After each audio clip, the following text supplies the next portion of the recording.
Good day, students, and welcome to Saving Grace Homeschool. In today's lesson, we're going to be looking at language structures and conventions. Let us begin. Read the following extract of Miss Peregrine's Home for Peculiar Children and answer the questions that follow.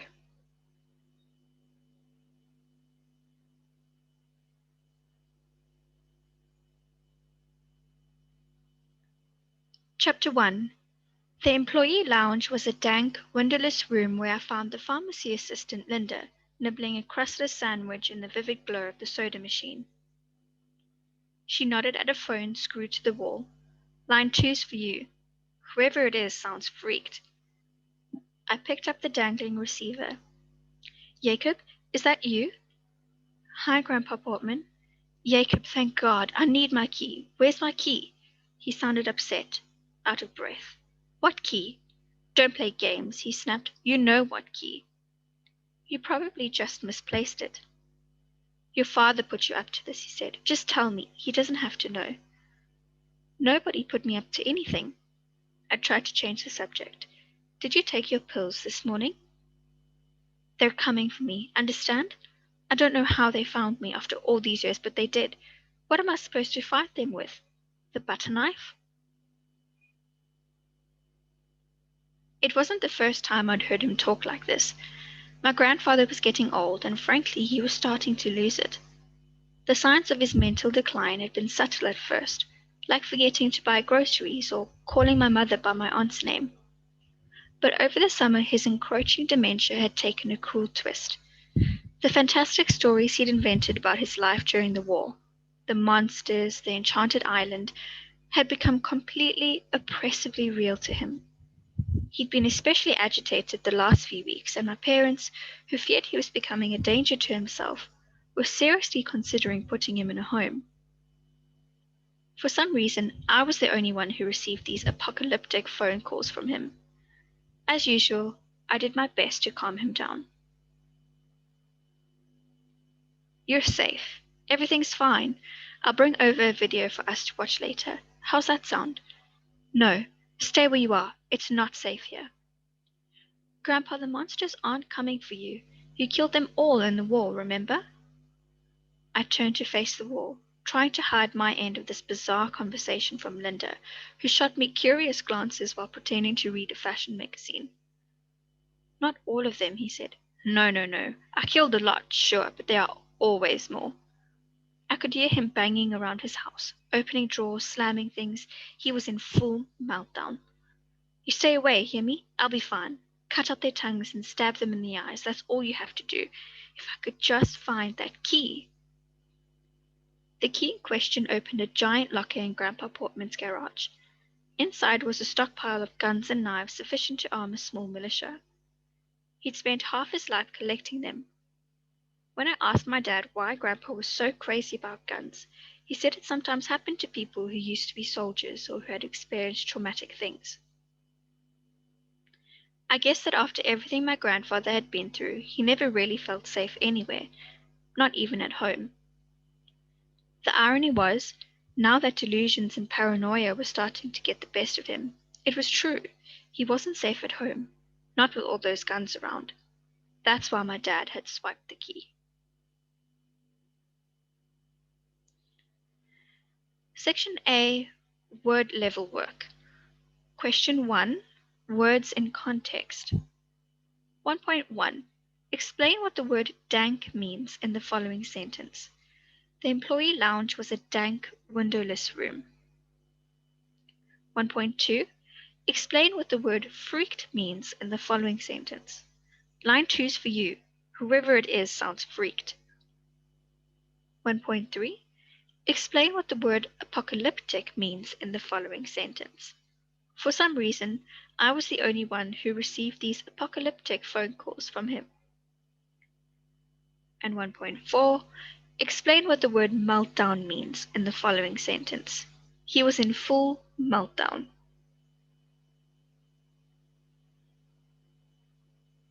Question 2. Prefixes and suffixes. 2.1. Add a prefix to the following words from the text to turn them into their antonyms. 2.1.1 Enchanted. 2.1.2 Subtle. 2.1.3 Traumatic. 2.2 Find words containing prefixes in the passage which have a similar meaning to the following. 2.2.1 A room without windows. 2.2.2 An act of the apocalypse. 2.2.3 A piece of bread without a crust.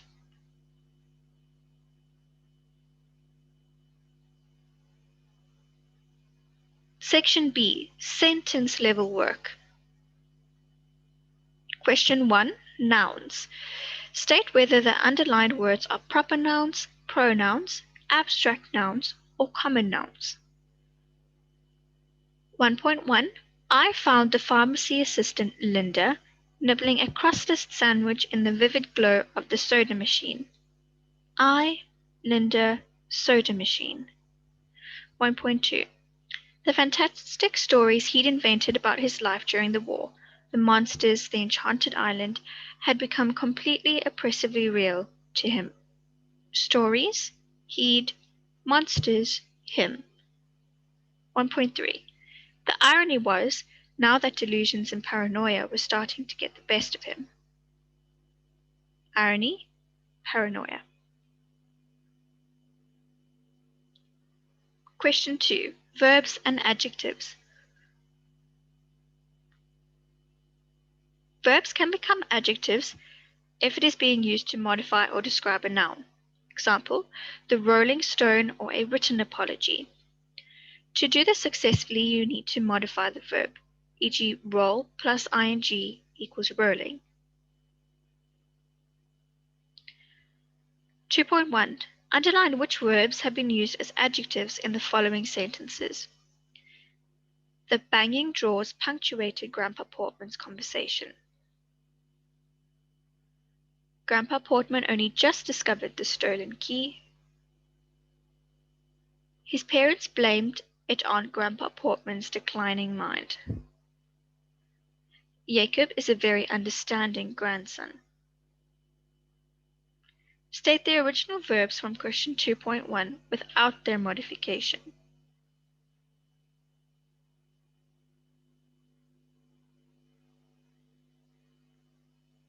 Question 3.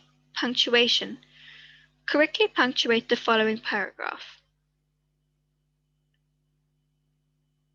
When Grandpa Portman called Jacob at work, he interrupted another woman, Linda's break. She was upset at the interruption and went to speak to their manager about it. Jacob was reprimanded by their manager at length and was forced to explain the situation with his grandfather. Jacob is no longer permitted to take phone calls from Grandpa Portman during working hours.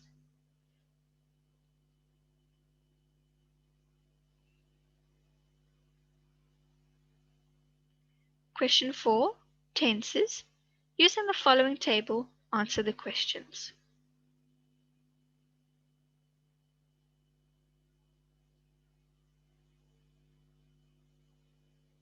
Four point one.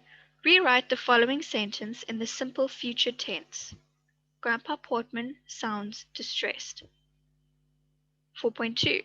Rewrite the following sentence in the simple past tense. Jacob speaks patiently to Grandpa Portman. 4.3.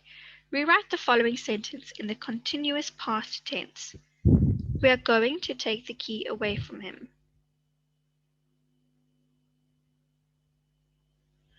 4.4. Rewrite the following sentence in the continuous future tense. Dad and Mom are discussing it with him on Saturday. Rewrite the following sentence in the past perfect tense. We have thought about putting him in a home. 4.6. Rewrite the following sentence in the future perfect tense. Grandpa Portman has argued with Dad about the key. Question 5. Direct and indirect speech. Change the following direct speech sentences from the passage to indirect speech sentences. 5.1. I don't know how they found me after all these years, but they did, Grandpa Portman complained. 5.2. You're safe. Everything's fine. I'll bring over a video for us to watch later. How's that sound? Jacob said. Question 6. Concord. Correct the errors in concord in the following sentences. Inside the cupboard were a stock of weapons he have collected. 6.2. Dad are going to take the key and put it where Grandpa Portman can't hurt herself. Question 7. Idioms. Explain the following idioms from the text using simple English. That's why my dad had swiped the key. He was starting to lose it. Don't play games, he snapped.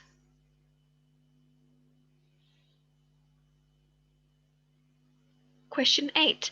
Euphemism. Euphemism is a style of writing which uses more gentle language to describe something which may be harsh, unpleasant, or embarrassing. Explain how the following sentences from the passage are examples of euphemism. 8.1. My grandfather was getting old, and frankly, he was starting to lose it. 8.2. You probably just misplaced it.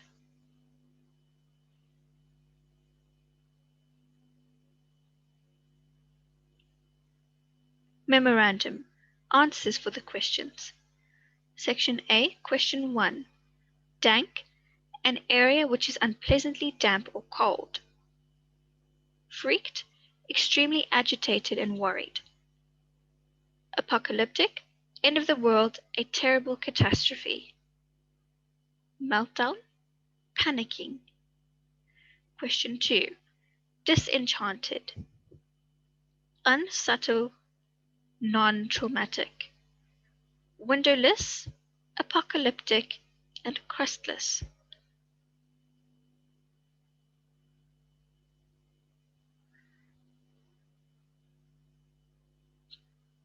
Question 1.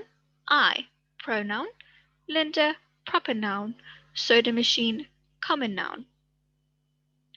Stories, common noun. Heed, pronoun. Monsters, common noun. Him, pronoun. Irony, abstract noun. Paranoia, abstract noun. Him, pronoun. Question 2. Banging drawers. Stolen key. Declining mind. Understanding grandson. 2.2.1. Bang. 2.2.2. Steal. 2.2.3. Decline. 2.2.4. Understand. Question 3. The correct punctuation. When Grandpa Portman called Jacob at work, he interrupted another woman, Linda's break. She was upset at the interruption and went to speak to their manager about it. Jacob was reprimanded by their manager at length and was forced to explain the situation with his grandfather. Jacob is no longer permitted to take phone calls from Grandpa Portman during working hours. Question 4. 4.1. Grandpa Portman will sound distressed. 4.2. Jacob spoke patiently to Grandpa Portman. 4.3. We were going to take the key away from him. 4.4. Dad and Mom will be discussing it with him on Saturday. 4.5. We had thought about putting him in a home. And 4.6. Grandpa Portman will have argued with Dad about the key. Question 5. 5.1. Grandpa Portman complained that he didn't know how they had found him after all these years, but they had. 5.2. Jacob said that he was safe and everything was fine. He said that he would bring a video for them to watch later and asked how that sounded. Question 6. Inside the cupboard was a stock of weapons he has collected. 6.2. Dad is going to take the key and put it where Grandpa Portman can't hurt himself. Question 7. Dad took the key and hid it away. He was beginning to lose his sanity. Don't lie to me or mess around. Question 8. With old age often comes mental decline where people lose their sanity.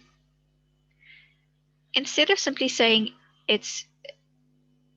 you've lost it, saying you've misplaced it is a more gentle word.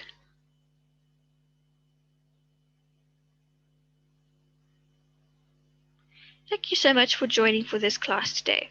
I hope that you enjoyed it. See you again next time.